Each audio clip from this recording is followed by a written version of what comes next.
자, 여러분, 기독교 복음의 핵심이 뭐냐고 물으면 대부분 이렇게 대답하죠. 예수님이 우리 죄 때문에 십자가에서 돌아가셨다. 맞습니다. 정말 중요하죠. 그런데 만약 이게 전체 이야기의 딱 절반이라면 어떨까요?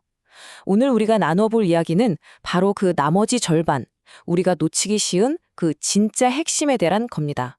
우리가 보통 십자가의 죽음에만 집중하는 경향이 좀 있어요. 그쵸? 하지만 초대교회 사도들이 전했던 메시지를 한번 들여다보면 이야기가 거기서 딱 끝나질 않아요.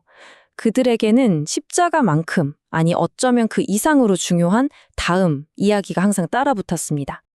그러니까 제자들은 십자가를 이야기의 마침표로 본 게 아니었던 거죠. 그들의 메시지는 언제나 그리고 그 다음에 무슨 일이 일어났는가로 이어졌습니다. 사도행전에 나오는 그 초기 설교들을 한번 쭉 살펴보면요. 정말 흥미로운 공통점이 하나 있어요. 그건 바로 예수님의 죽음과 부활을 절대로 따로 떼어놓고 말하지 않는다는 겁니다. 여기 사도행전 2장 24절, 3장 15절, 그리고 4장 10절을 봐도 전부 똑같아요. 왜냐하면 이 둘 중 하나만 빠지면 그건 온전한 복음이 아니기 때문이죠. 이렇게 반쪽짜리 복음, 불완전한 복음은 생각보다 훨씬 더 위험할 수 있습니다.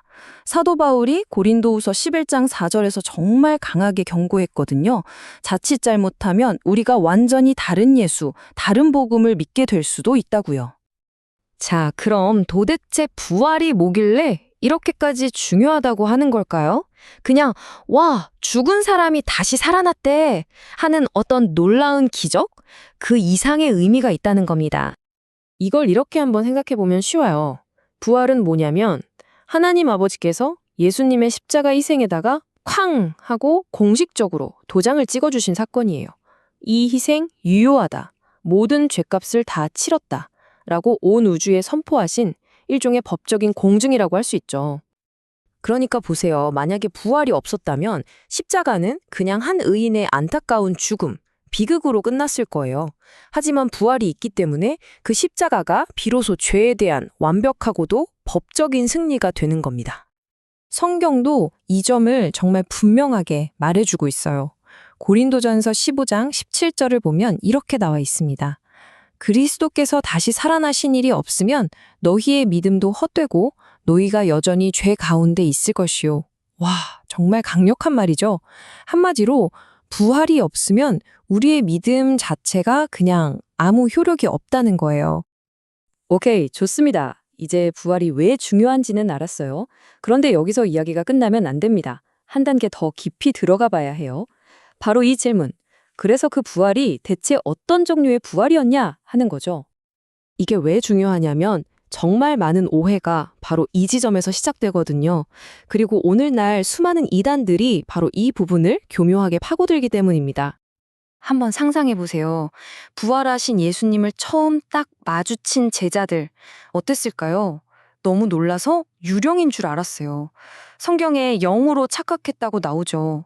막 무서워서 벌벌 떨고 있는데 예수님께서 그들의 오해를 바로 잡아주시면서 영과 육체가 어떻게 다른지 직접 설명해 주십니다. 바로 누가복음 24장 39절에 나오는 이 말씀입니다. 영은 살과 뼈가 없지만 너희가 보는 것처럼 나는 살과 뼈가 있다. 이게 진짜 핵심이에요.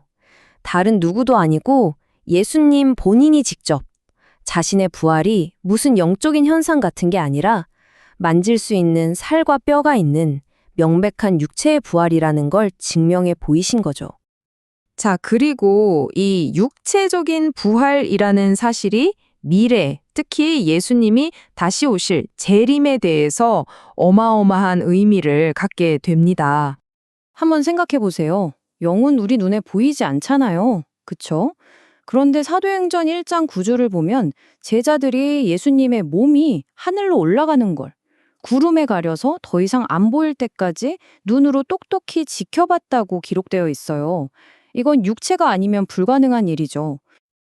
그리고 제자들이 멍하니 하늘만 쳐다보고 있을 때 천사들이 나타나서 정말 중요한 약속을 합니다. 바로 사도행전 1장 11절에 나오는 이 약속인데요. 이 말씀이 예수님의 승천과 재림을 하나로 딱 묶어주는 열쇠가 됩니다. 자, 논리가 아주 간단하고 명확합니다. 첫째, 예수님은 눈에 보이는 육체를 가지고 하늘로 올라가셨다. 둘째, 천사들은 너희가 본 그대로 오실 거라고 약속했다. 그럼 결론은 뭘까요? 맞습니다. 예수님은 다시 오실 때도 바로 그 육체를 가지고 오신다는 겁니다. 이 간단한 진리가 예수님이 어떤 영으로 다른 사람에게 임해서 온다는 식의 모든 이상한 주장들을 완전히 무너뜨리는 거죠. 자, 그럼 이제 마지막 질문입니다. 죽음, 부활, 육체, 이런 어떻게 보면 좀 복잡한 신학적인 이야기들이 오늘 사는 우리에게 대체 왜 중요할까요? 그건 바로 이게 우리 소망의 가장 근본적인 이유가 되기 때문입니다. 성경에서 예수님을 가리켜서 부활의 첫 열매라고 표현해요. 이게 무슨 뜻이냐면 밭에서 첫 열매가 열렸다는 건 앞으로 이 밭 전체에서 똑같은 열매가 열릴 겁니다. 라는 보증수표 같은 거잖아요. 마찬가지로 예수님의 육체적 부활은 그분을 믿는 우리도 언젠가 똑같이 육체적으로 부활할 거라는 확실한 보증이자 청사진이 되는 겁니다. 로마서 8장 11절은 이 엄청난 소망을 이렇게 약속합니다. 그리스도를 죽은 자 가운데서 살리시니가 너희 안에 거하시는 그의 영으로 말미암아 너희 죽을 몸도 살리시리라. 와, 정말 놀랍지 않나요? 예수님의 썩을 몸을 다시 살리셨던 바로 그 성령의 능력이 지금 우리 안에 있고 장차 우리의 죽을 몸도 똑같이 살리실 거라는 약속이에요. 결국 기독교 신앙의 여정은 십자가에서 멈추는 게 아닙니다. 십자가에서 시작해서 빈 무덤을 지나 최종적으로는 영광스럽게 변화될 우리의 몸을 입고 그분이 다시 오시는 날을 바라보는 것, 거기까지가 전체 그림인 거죠. 그냥 영혼만 천국 가는 게 아니라 이 몸까지 완전히 회복되는 것, 그게 우리가 가진 소망의 완성입니다. 그래서 오늘 이 이야기를 마무리하면서 우리 각자에게 이 질문을 던져봤으면 좋겠습니다. 내가 믿고 있는 복음은 어디까지인가요? 혹시 십자가에서 멈춰있지는 않나요? 아니면 그 십자가를 넘어 빈 무덤을 지나 하늘 보좌에 앉아 계신 예수님과 장차 본 그대로 다시 오실 그분을 향해 힘차게 나아가고 있나요? 진짜 복음, 온전한 복음은 이 모든 것을 포함합니다.